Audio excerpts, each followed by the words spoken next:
Gina, Jinwoo's little sister, starts searching for him because it's time for her parent-teacher conference, and he completely forgot about it. Although she's used to her big brother's unpredictable behavior, she can't help but express her frustration. He still manages to make it to the conference, making it just in time. As Gina walks with Jinwoo to the conference room, she teasingly offers to set him up with someone, as he's been so busy with his work. But Jinwoo, pinching her cheek. The parent-teacher conference begins, and Jinwoo hears the good news that his sister is doing great in school and is on track to enter medical school, which brings a smile to his face. But the mood shifts quickly when her teacher raises a concerning where the teacher suggests Gina might become a hunter if she awakens abilities. Jinwoo firmly opposes the idea. The teacher asks for another favor.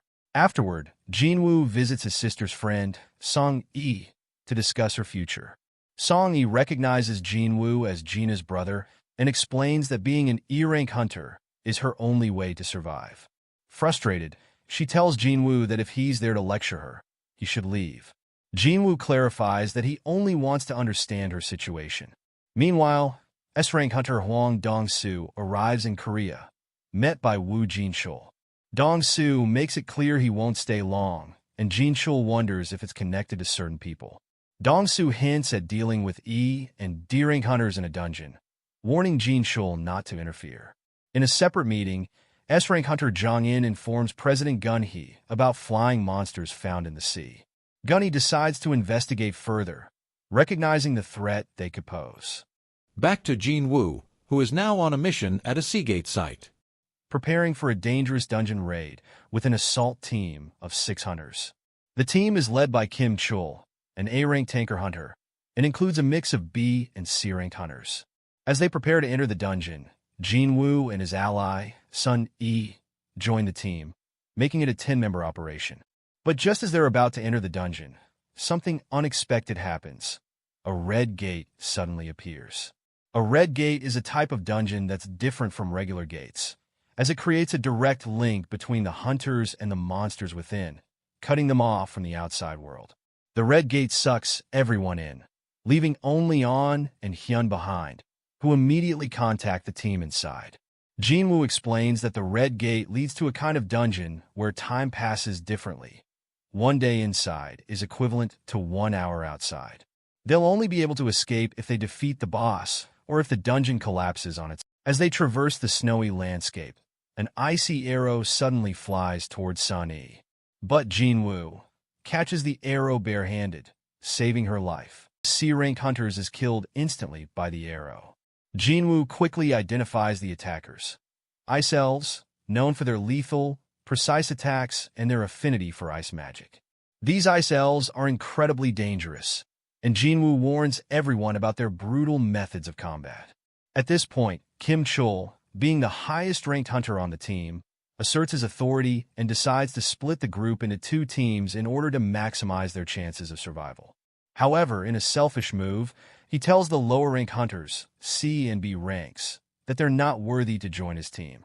Kim Chul dismisses them as deadweight, showing his true nature as a ruthless and arrogant leader. One of the B-ranked hunters, Park Hee-jin, shocks everyone by choosing to join Jinwoo's team, despite Kim Chul's group supposedly being the safer option. Hee-jin has seen Jinwoo's abilities firsthand and knows he has an edge over the others, even without the traditional hierarchy of hunter ranks. As the 2 groups split up, with Kim Chul's team heading east and Jinwoo leading his group into the forest, the situation only grows more dangerous. Kim Chul's group notices the telltale signs of an ice bear's presence when they spot claw marks on the trees. Kim Chul scoffs at the idea of the lower-ranked hunters being able to survive an encounter with an ice bear, which is known for its strength and ferocity. But Jinwoo, ever confident, suggests that the ice bear's territory is likely clear of any intelligent creatures, making it a safer path for his group to take. Jinwoo's group ventures deeper into the forest. To the surprise of everyone, Jinwoo pulls out warm coats from his inventory, showcasing his incredible powers yet again. He instructs everyone to stay out of his way. Jinwoo, leading his group deeper into the portal, tells Song-yi that since he brought her along, he'll take responsibility for her well-being. He warns the others not to ask questions or demand explanations. As they press forward, a massive ice bear suddenly appears, blocking their path. Meanwhile, outside the Red Gate, Hunter Baek Yunho and Sungmin are watching from a distance. Sungmin mentions that Jinwoo is inside the red portal, but remains unclear if he's had his second awakening. Baek is concerned, as he's unsure of what to make of the situation. Before they can discuss further, Hwang Dong-soo arrives at the entrance, clearly frustrated. He mutters that with the red portal sealing them in, he won't be able to reach Jinwoo and might not make it out himself. Inside the portal, Jinwoo and his group continue their fight with the ice bears. These red portals grant much more experience than ordinary ones. However, even with his newfound strength, Jinwoo remains vigilant. Back in Jinwoo's group, as they feast on the tender meat of the ice bears, Jinwoo is already thinking ahead. He's determined to locate the ice bear's lair and take down the source of the problem. Moving deeper into the cave, he notices something strange. Several pairs of eyes are watching him from the darkness. Knowing that danger is near, Jinwoo steers his group forward, ready to confront whatever comes next. With Jinwoo's command, the Shadow Soldiers begin their attack, while Jinwoo himself stands at the ready, taking on the ice bear directly. The fight is fierce, and Jinwoo's Shadow Soldiers work in tandem with him. But the battle drags on, and his mana starts to deplete.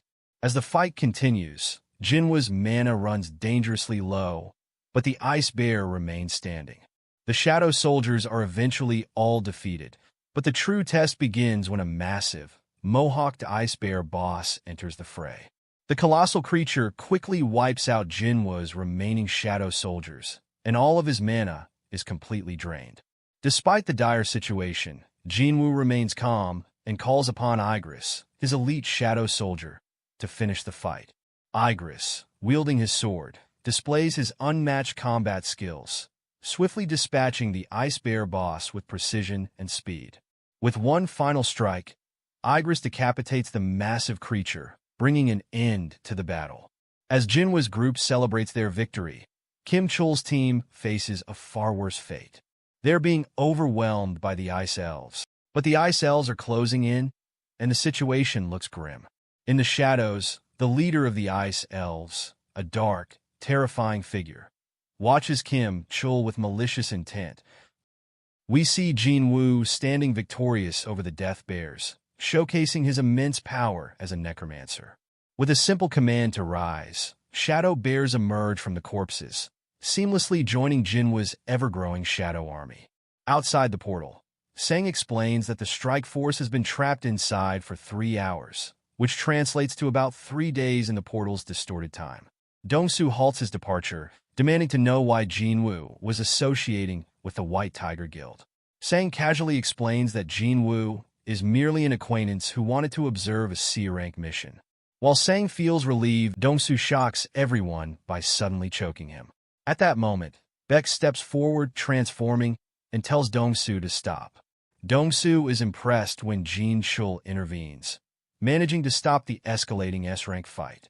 Jin Chul humbly admits that the only reason his arms remain intact is that the 2 S-rank hunters restrained themselves at the last moment. Jin Chul reassures Dong-soo that Jinwoo is just an E-rank hunter, emphasizing that he re-evaluated Jinwoo 2 months ago and found no reason to believe otherwise. Before the conversation can continue, Dong-soo is called away, muttering that Jinwoo is lucky.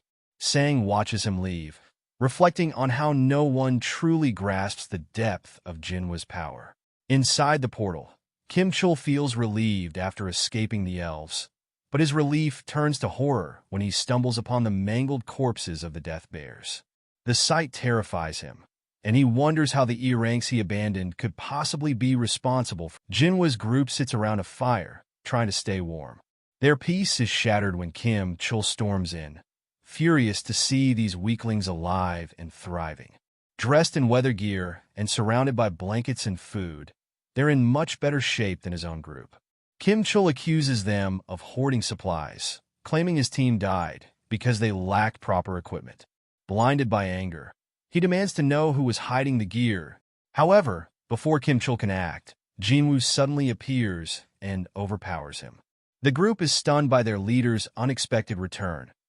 Jinwoo calls out to the hidden presence, stating that their aura is far too strong to go unnoticed, and orders them to drop their stealth. In response, the ice elves reveal themselves. Jinwoo then speaks fluently in the language of the magic beasts, surprising himself. The elven leader explains their presence. Before the leader can finish, Jinwoo swiftly chops off the challenger's head. The leader is amused by this brutality, but Jinwoo is uninterested in entertaining him and immediately launches an attack. The leader defends himself skillfully, and Jinwoo realizes this opponent won't go down easily. The leader remarks that Jinwoo isn't human and questions why he's pretending to be. Jinwoo is confused, but the leader's laugh suggests he knows something Jinwoo doesn't. He explains that elves are driven by a voice in their minds commanding them to kill humans, but strangely, they don't hear it when it comes to Jinwoo. This revelation makes Jinwoo suspicious, wondering if the elves' silence toward him is connected to his system directives. The leader speculates that Jinwoo might not be entirely human and encourages him to hand over the other humans. But Jinwoo demands to know why the elves are targeting humans at all. Jinwoo refuses to comply. Jinwoo is undeterred and questions why the leader is so confident. He then summons a shadow army, leaving the others to watch in disbelief. The elven leader dismisses Jinwoo's forces as a waste of time, but Jinwoo presses for a fight. The two sides engage in a brutal battle. The humans with Jinwoo attempt to flee, but elven archers target them. Jinwoo eliminates the archers with ease. Despite his prowess, Jinwoo realizes the elves are stronger than he anticipated and dealing significant damage. While Jinwoo's shadow is technically immortal, regenerating his troops costs magic power, which is finite. He concludes that even worse, the elven leader is undeniably stronger than him. The leader, Barca, engages Jinwoo directly. Jinwoo quickly assesses the situation and realizes his regular soldiers won't suffice, needing a stronger force to match Barca's power. Jinwoo unleashes a massive meteor, catching Barca off guard. Meanwhile, Kim Chul regains consciousness, seething with anger. He curses Jinwoo again, gripping his sword tightly, determined to take him down. As Barca battles Jinwoo's magic soldiers, Kim Chul uses the chaos to make his move. However, Jinwoo, having anticipated this, orders Igris to create a smoke screen. Igris swiftly ends Kim Chul's life, and Jinwoo commands him to rise, turning him into a shadow soldier. Barca mocks Jinwoo's forces as a waste of time, but his confidence falters when a towering new shadow soldier, Iron, emerges to confront him. Barca assesses Iron, noting its lack of agility but immense durability. Igris is ready for battle. As Iron holds his ground, Barca declares the fight lacks challenge and demands Jinwoo and Igris join the fray. His frustration grows as Iron's persistent screams echo throughout the fight. Barca decides to deal with Iron first, but Iron proves a formidable tank. Barca dodges Igris' strikes, but is caught off guard when Jinwoo lands a stab. Impressed, Jinwoo notes that Barca avoids a fatal wound. Barca, remembering his army, turns to see Jinwoo's shadow army has wiped out his entire clan. As Jinwoo throws his dagger, Barca mocks him, calling him a fool. Barca barely blocks it, but his weapon is destroyed in the process. Jinwoo seizes the moment, ordering Iron to restrain Barca. Barca becomes the target of a devastating fire attack. Despite the strike, Barca isn't finished. Jinwoo counters, silencing him once and for all. The battle is over as Barca lies lifeless on the ground, and Jinwoo reprimands Iron for his overzealousness. The ground trembles, but Iron ensures their victory is absolute. Jinwoo silently hopes Iron's behavior won't become a recurring issue. The group breathes a collective sigh of relief. Jinwoo calmly tells them it's time to leave. Outside the portal, Sang tells Beck it's time to return, as a week has passed and survival chances are slim. But Beck refuses, unwilling to abandon his guild member. The portal opens, and Beck assumes Kim Chul is emerging, but is stunned to see Jinwoo, alive and unscathed. Sang's confidence proves correct. The gate closes, and Beck, horrified, wonders about Kim Chul's fate. He learns only the low-ranked hunter survived, prompting questions about what transpired inside. Beck approaches Jinwoo, who, visibly exhausted, tells him to direct his questions to someone in his guild. Beck is taken aback, but realizes Jinwoo saved the two survivors. Beck apologizes for his earlier demeanor. Later, Jinwoo drops saying he at her home. She thanks him and looks forward to seeing him again. Jinwoo reflects on the ordeal, disappointed to have earned only a single dagger for his efforts. He concludes that Barca must have been too high-level for better rewards and remembers failing to raise Barca as an immortal soldier the next day. Jinwoo takes a breath, reflecting on his next goal, that then Jinwoo meets Leo, who shocks him with his flashy, over-the-top attire. Seeing how casually Jinwoo and Sang interact, Leo becomes suspicious. When Jinwoo asks if Sang got any sleep, Leo misinterprets the moment and, concerned, reminds Jinwoo that Sang is underage. Jinwoo brushes it off, unaware of Leo's misunderstanding, which only heightens Leo's concern. The episode kicks off with a scene from a dungeon, where we find Jinho once again. Jinho is watching in amazement as Jinwoo's shadow soldiers do all the heavy lifting. He's absolutely floored when he notices these powerful soldiers, and Jinwoo casually remarks, "Oh yeah, I didn't show you these guys before." Jinwoo mentions that they are part of his skill set. Jinho, eager to help out, sits down to start collecting the gems himself. However, a soldier approaches him, handing over some of the gems. Jinho smiles and thanks the soldier, appreciating the teamwork. At this point, the scene cuts to a destroyed boat. The ship is wrecked, and all the soldiers aboard are dead, except for one survivor who is left terrified. A massive figure emerges from the wreckage. At first, the survivor believes this towering figure is a magical beast, but to his shock, it's simply a human. This encounter is an eerie foreshadowing of things to come. Back to the main action. Jinwoo and Jinho's raid mission proceeds without much trouble. Afterward, they take a moment to celebrate their success. With a few drinks and a hearty meal, they bask in the satisfaction of completing 19 quests, something Jinho is especially excited about. The completion of these missions is a crucial step for Jinho in establishing his guild, with Jinwoo providing the much-needed assistance. This goal remains central to their partnership. During their celebration, Jinho turns to Jinwoo and asks about his future plans. Jinwoo responds cryptically, saying that he'll be unreachable for a while as he heads off somewhere. Jinho opens up about his relationship with his older brother, revealing that they've never had a meaningful conversation, and that his brother doesn't even like him. Jinho wishes that Jinwoo were his brother instead, and Jinwoo, with a playful grin, decides to take him up on that offer. "Alright then," he says, "from today you're my little bro." Jinho, thrilled by the gesture, insists that they eat more meat to celebrate their new brotherhood. Meanwhile, a different scene plays out in a jail cell. A foreign hunter is being held captive, claiming that he was trapped in a gate for 10 years before recently emerging from a new gate that opened near the US. His inability to speak English and his strange mannerisms raise suspicions among the authorities, who suspect that he might be a humanoid beast or even a magical beast in human form. To investigate further, they call in an S-rank hunter named Mr. Dong-soo, whose real name is revealed to be Sang Tae-yun. The next morning, Jinwoo prepares for his trip. His sister, Jinna, teases him about where he's going and who he's going with. She jokingly asks if he has a girlfriend, but Jinwoo laughs it off, saying he's just going on a trip with a friend. He heads off to the Dean Castle, the same castle Sarba introduced him to in the past. When Jinwoo first visited the castle, his level was only 20, but now his level has nearly tripled.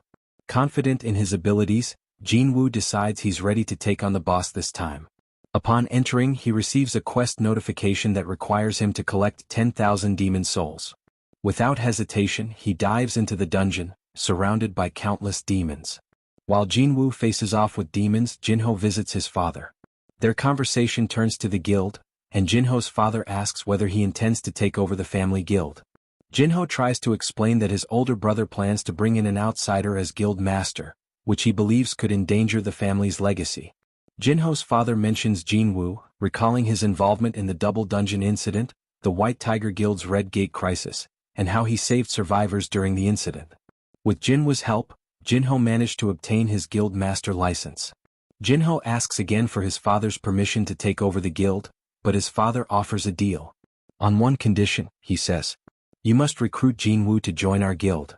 Confidently, Jinho promises that he can get Jinwoo to join. Back at the Demon Castle, Jinwoo is busy wiping out demons but quickly notices something odd. He cannot extract their souls. However, he stumbles upon a gate pass, which is an entry permit for moving to the second floor. Realizing the distance, Jinwoo summons his Ice Bear boss to help him get to the gate. The Ice Bear's strength is impressive, and Jinwoo names it Tank for its tank-like abilities. Meanwhile, we cut to a scene with Cha-Hain. She's coming out of a swimming pool, and as usual, everyone around her is struck by her beauty. However, Cha appears tense, recalling a conversation with Choi Jong-in. She questions why they aren't revealing the red eyes and growing wings of magical beasts to the public. Choi reassures her that they need to focus on becoming stronger and building their guild to be the country's best.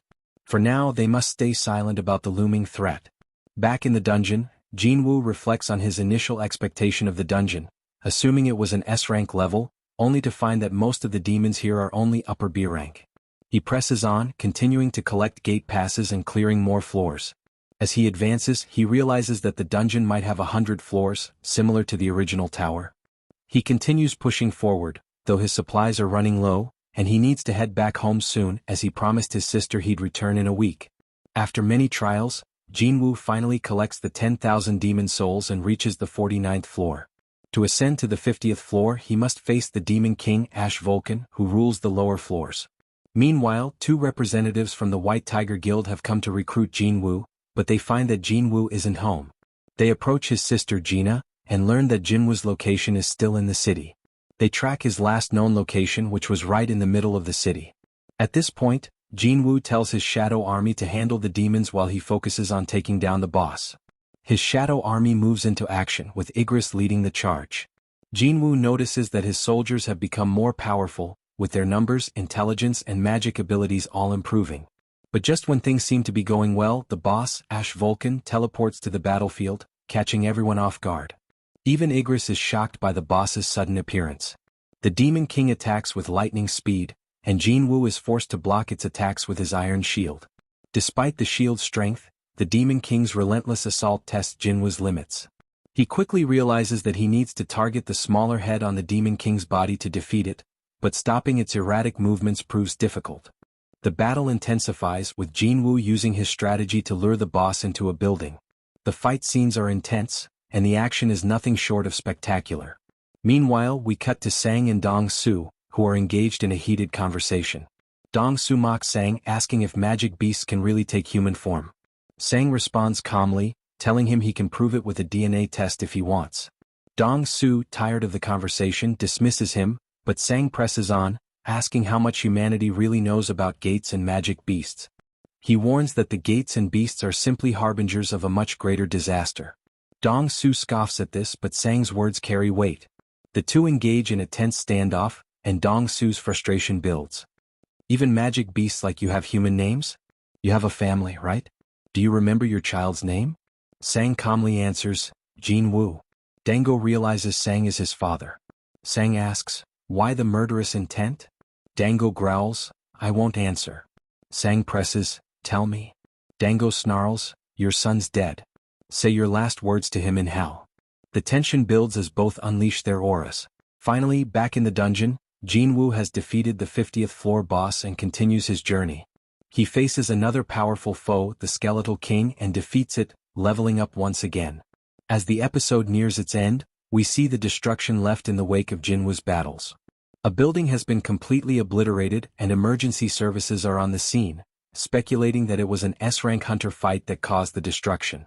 With 25 floors still to go, Jinwoo pushes forward, collecting loot, including an earring from the 50th floor boss and a necklace from the Skeletal King. He's also secured 2 out of 3 ingredients needed to save his mother, but time is running out. He promises to return to finish what he started. The episode closes on a cliffhanger, leaving fans eagerly awaiting what comes next. Jinwoo stepped out of the instant dungeon, reflecting on how far he had come.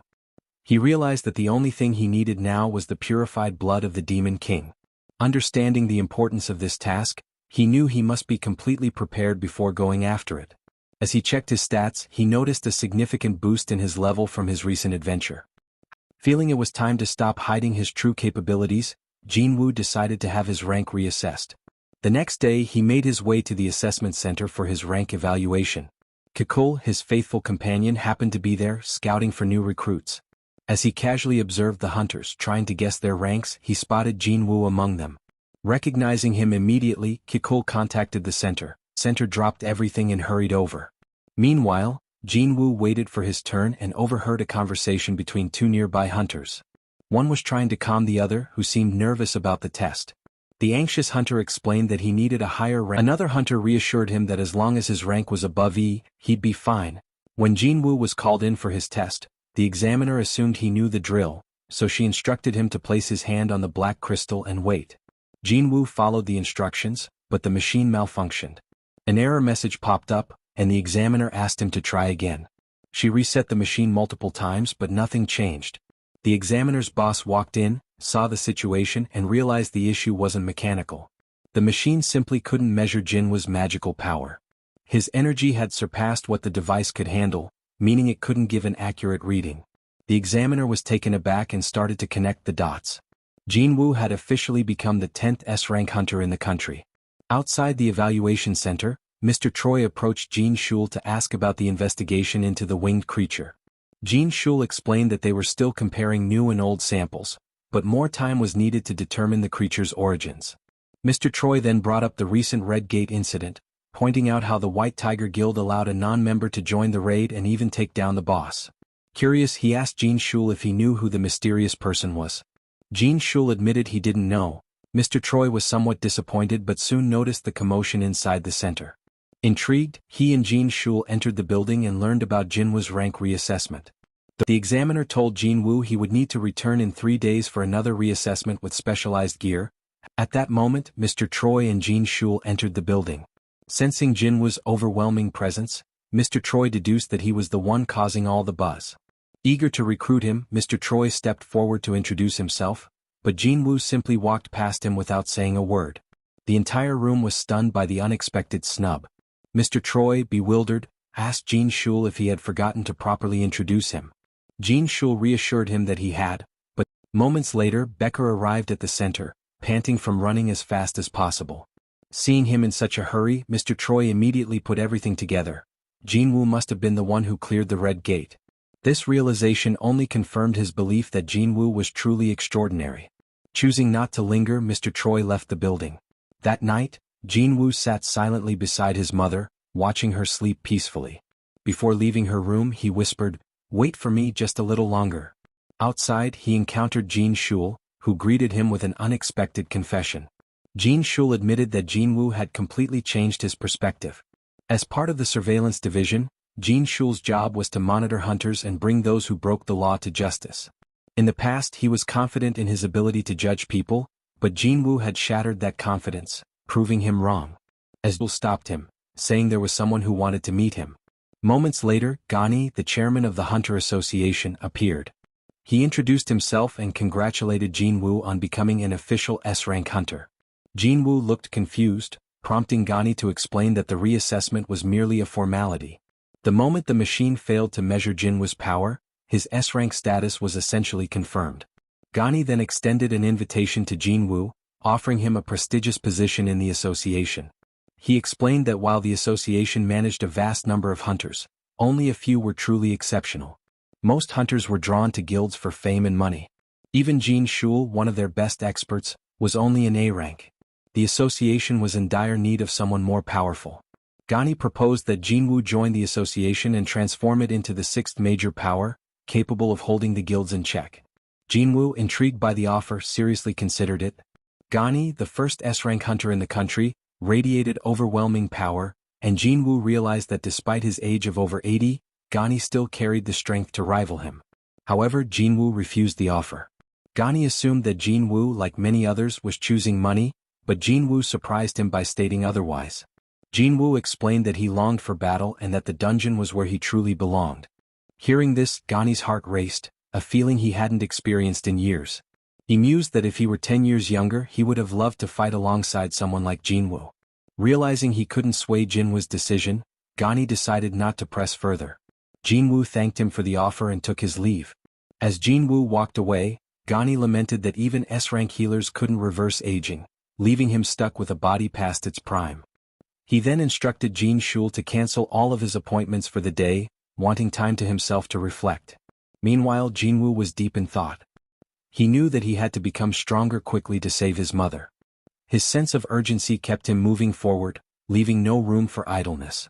Across the world, Don Su, still recovering in a hospital, was preparing for a rematch with Ilfuan. He was determined to find powerful artifacts to stand a chance against the magical beast. In Korea, Jinwoo searched online for artifacts but found nothing that caught his eye. Most items were too expensive, and he knew he needed to be fully prepared before taking on the Demon Castle. Jinwoo considered his sphere of avaricious, which could double his magical damage. He realized that some market items could boost magic power by 20% to 30%, but nothing could offer such a significant increase. He also noted that the sphere could fetch a high price if sold, but selling it raised two concerns. As an E-rank hunter, even participating in high-rank raids was off-limits. Just then he came across a job listing from the Hunters Guild, hiring miners for a large-scale expedition with no rank requirement. Surprised, he decided to take the opportunity. Meanwhile, Jin Shul reviewed Jinwoo's file and noticed how drastically different Jinwoo looked from 4 months ago. He questioned whether Jinwoo was a false ranger. However, Jinwoo reassured him, revealing that he had sustained multiple injuries while clearing low-rank dungeons. Jinwoo had become a hunter to fund his sick mother's care and pay for his sister's tuition. Impressed by Jinwoo's devotion, Jin Shul learned that Jinwoo had recently joined the Hunters Guild raid mission but was only a miner, not part of the assault team. Donnie, still puzzled, couldn't figure out Jinwoo's true motives. At the excavation site, the attack team, led by high-rank hunters, was the first to strike. One of them launched a fireball that wiped out a group of chupacabras in seconds. He was so strong that many tanks had to block his blast. After clearing everything except the boss, the team called it a day. Jinwoo quickly recognized him as a powerhouse and suppressed his presence to avoid being noticed. Behind the high-rank hunters was Jaha-in, the vice-master of the Hunter Guild, known as the Ballerina. Jinwoo was impressed by her aura, though she wasn't far behind. Sensing a strong presence, she assumed it was President Go, so Jinwoo activated full stealth mode to avoid detection. As the miners extracted mana stones, Jinwoo's attention turned to the boss room. He was eager to see it, wishing he could face the boss at least once. However, his E-rank status prompted whispers among the other miners, questioning whether he was really E-rank. Despite their comments, Jinwoo continued working with impressive strength, drawing attention. After some time, the leader called for a lunch break, and the others left the dungeon. But Jinwoo stayed behind, determined to finish his work before resting. When the leader invited him to join them, Jinwoo declined, focused on clearing his mining area. As the others exited, Jinwoo's expression sharpened with determination. He saw this as his chance to face the boss. As he approached the boss room, he couldn't suppress his excitement. Just before stepping in, he was stopped by Chahat. Her voice rang out sharply, asking, "What the hell are you doing here?" In the last episode, we saw Jinwoo preparing for a big battle with the boss. Just when it seemed like the fight was about to begin, Chahi suddenly appeared. He immediately put his weapon away, and Chahi, ever perceptive, noticed this and wondered if he had won in the first place. However, she decided not to press the matter further and simply told him to hurry up and leave. She warned him that if the boss found out they were there, the entire mining team would be in serious trouble. Jinwoo agreed to leave with Chahi's request, turning around to head back. But just as he was about to walk off, Chahi suddenly stopped him with a curious expression on her face. She had caught a strange, pleasant scent and couldn't help but approach him, her nose twitching as she sniffed the air. Chahi took a look at his ID card, and seeing that he was a low-rank hunter, she sighed and told him to head back. Jinwoo agreed, leaving Chahi to think to herself as she watched him walk away. She couldn't shake the feeling that there was something off about him. Jinwoo rejoined his mining crew. His boss greeted him and mentioned that he'd heard Jinwoo had met Chahi. He said Jinwoo was pretty lucky since they were only able to see her from a distance. The boss went on to explain that Chahi gave up her own rest time to patrol and protect them, making her a rather selfless and cool person. Jinwoo, who had already begun to understand Chahi's actions, realized that her behavior towards him was likely due to the fact that she disliked the scent of hunters. Back at the mining site, Jinwoo's boss paid him for his work, praising him for his talents and how they had finished their tasks ahead of schedule. The boss commented that after many years of experience in the field, he hadn't met anyone with the same level of skill as Jinwoo in a long time. He was so impressed that he offered Jinwoo a permanent position with a generous salary, to which Jinwoo politely declined. He explained that he was only there for a short while and wasn't planning to stay longer. The boss, though a bit disappointed, still asked if Jinwoo could help out just one more day. The mining team had some big missions ahead, back-to-back A-rank and C-rank raid missions the next day. Jinwoo, already considering checking his rank after tomorrow, agreed to join them. After hearing that the Hunters Guild would also be involved, with the second assault team present, he thought it might be an interesting challenge. Meanwhile, elsewhere, a conversation was taking place about investigating Jinwoo. Someone mentioned that all information on him was sealed, and they'd never seen such a thing with a top-level hunter. Chahi, after hearing this, felt a little let down. She had her suspicions and felt that there was something more to Jinwoo than met the eye. She lay down on her bed, deep in thought, and couldn't help but admit that she was intrigued by him. The next morning, Jinwoo returned to the mining team, and everyone greeted him with a cheerful good morning. As he heard them, Jinwoo found himself reminiscing about his old party. He thought to himself how he hadn't felt this way in a while, how he was starting to feel more at home with this group. The day went by, and as they worked in the same rank dungeon, Jinwoo's skill continued to impress everyone. Even the boss couldn't help but marvel at how much easier the work was with Jinwoo around. Afterward, the team sat down to eat and rest, preparing for the A-rank dungeon ahead. It was right around this time that a man named Blackhead approached them, requesting help with a missing team member. One of their regular carriers had gone missing, and no one from the recovery team could help. Blackhead offered great pay, but no one seemed interested. The boss, knowing the risks of going into an A-rank dungeon, explained that low-rank adventurers like them weren't suited for such a task. Jinwoo boldly stated that he was still going to go, despite the risks. The team warned him that the dungeon was full of high-level magical beasts, but Jinwoo reassured them, saying he was powerful enough to handle it. When Blackhead asked about his rank and found out it was E, he hesitated for a moment but ultimately agreed to take Jinwoo along, figuring that the more help they had, the better. As they ventured deeper into the dungeon, Jinwoo's unease grew. The magical energy felt weaker than expected, but the atmosphere was still unsettling. It reminded him of the Red Gate, where terrible memories were formed. The eerie silence and strange tension made his anxiety rise. It felt as if something or someone was watching them. One of the girls in the group, noticing his discomfort, reassured him calmly. She explained that Blackhead, the team's captain, and the others were highly skilled, and as long as he stayed with them, he'd be fine. Despite her words, Jinwoo couldn't shake the feeling that something was wrong. They ventured further, they were met with a horde of dungeon jackals. Though easily dispatched by the team, something felt off about them. They wore strange ceremonial collars and didn't fight as fiercely as expected. This led Jinwoo to suspect someone had trained them like pets or hunting dogs, manipulating the dungeon in ways they couldn't fully understand. It raised more questions about what lay ahead. The group pressed forward through the cold, damp corridors. Soon their path was blocked by high orcs, massive, menacing creatures with strength far beyond their expectations. One of the orcs hurled a spear at Blackhead, knocking him backward. The power of the attack left the team in shock. They had underestimated the orcs and were now paying the price. The orcs were nearly indestructible, with magical resistance that made them almost immune to the team's spells. Forced to split into smaller groups to handle each orc, the team quickly realized this battle was unlike anything they had faced before. Jinwoo, always observant, sensed the rising tension. The orcs were relentless and the team's fatigue was beginning to show. He saw the battle starting to turn against them. Without revealing himself, Jinwoo decided to step in. Using his stealth abilities, he began picking off the orcs one by one. His movements were so quiet and smooth that no one noticed. His precise attacks weakened the monsters from the shadows. As the team continued fighting, they felt a subtle shift in the battle. Despite their exhaustion, things started to go more smoothly. It was as though the pressure had lifted, but none of them could explain why. Jinwoo stayed hidden, ensuring his intervention remained unnoticed. His quiet actions gave the team the edge they needed to defeat the remaining orcs. As the battle wound down, Blackhead turned to check on the team. "Is everyone okay?" he asked, his voice a mix of exhaustion and relief. The others nodded, but then the magic caster spoke up. She mentioned that during the battle she had sensed something strange. A shift in the air, a change in the energy surrounding them. The others agreed, though they couldn't pinpoint the cause. It felt as if their powers had been subtly enhanced. The magic caster hesitated before admitting she had sensed Jinwoo's stealth abilities. She realized his quiet intervention had been key to their survival. For now, they chose to act as if nothing had happened, not wanting to disrupt the balance. After regrouping, Blackhead decided to retreat. They had completed their task, but he knew they needed to leave before things worsened.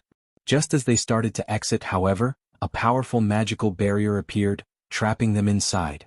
Panic spread as the team realized they were trapped. The magic caster tried to break the barrier, but her attempts were in vain. It wasn't just ordinary magic, they could feel the ominous presence of cursed magic. It became clear they had walked straight into a trap. As they realized this, an army of over 50 high orcs emerged, blocking their path. Despite the overwhelming numbers, Blackhead stepped forward, determined to face them. His team followed, ready for battle. Suddenly, a figure emerged from the orc ranks, an orc sorcerer who spoke first in an unintelligible language. After some strange motions, he switched to perfect human speech, introducing himself as Karl Galgon. He demanded they follow him and revealed he had sealed off the entrance to trap them. With a smirk, he gave them an ultimatum: face him or be slaughtered by his orc soldiers. Blackhead, understanding the trap, agreed to meet him face to face, aware of the danger.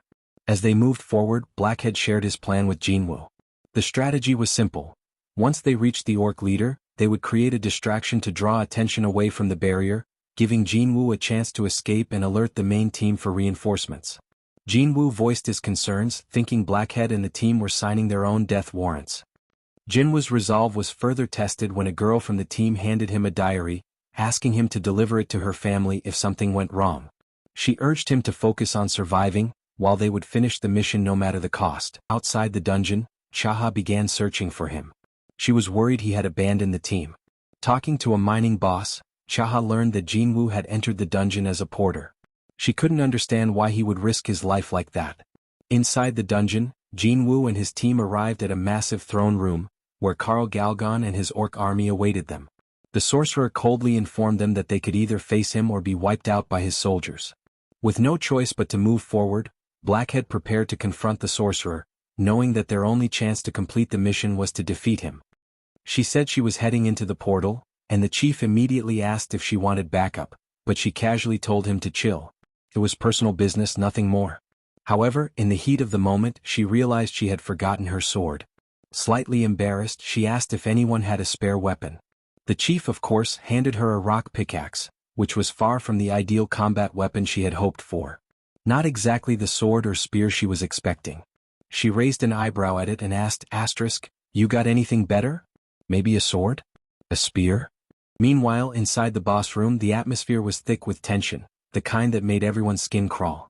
The squad, already trembling from the sight of the Orc King's intimidating presence, knew that if even a fraction of the superior orcs were unleashed, the entire city could be obliterated in mere minutes. It was clear that they had to stop the bond from being broken, but even the 4 guards surrounding the Orc King looked like nightmares come to life, towering figures whose very gaze sent chills down your spine. The soldiers, too frightened to act, were just waiting for the right moment to strike.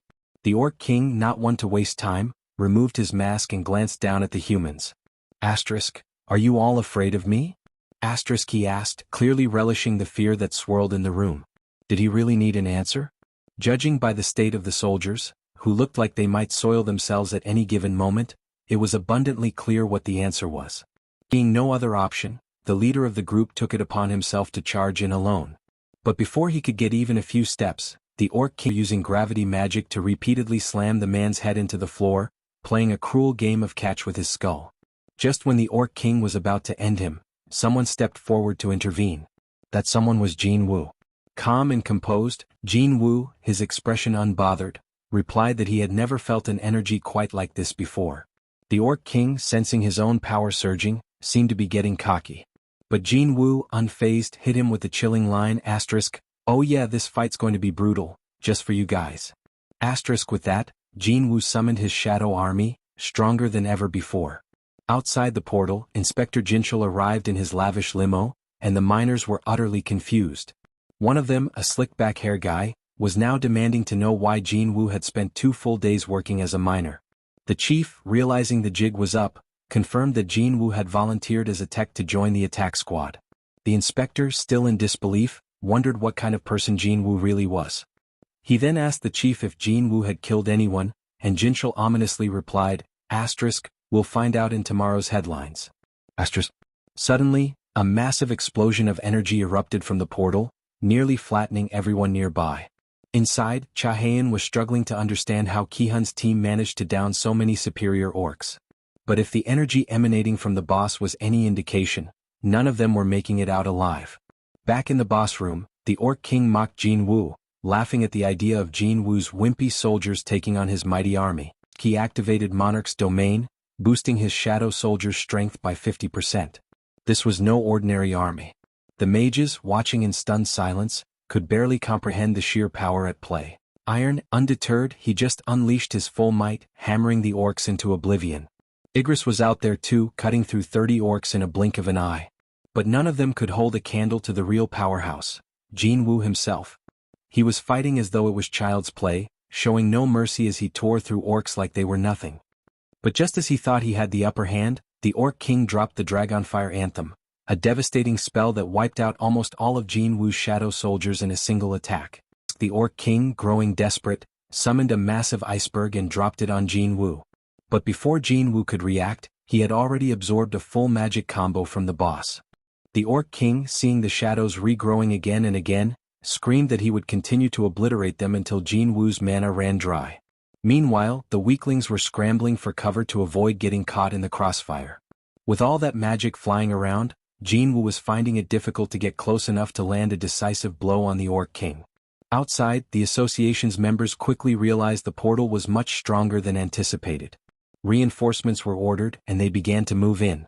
Inside, the Orc King was almost laughing at Jin Woo, thinking he was on the verge of running out of mana.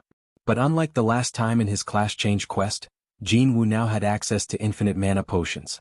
That's when things took a drastic turn for the better. Jin Woo began extracting the shadows from the fallen superior orcs, absorbing their strength and adding them to his ever-growing army. He then locked eyes with the Orc King and said, "You're next, buddy." The Orc King was momentarily stunned, his brain freezing up as the name Shadow Monarch hit him like a thunderclap.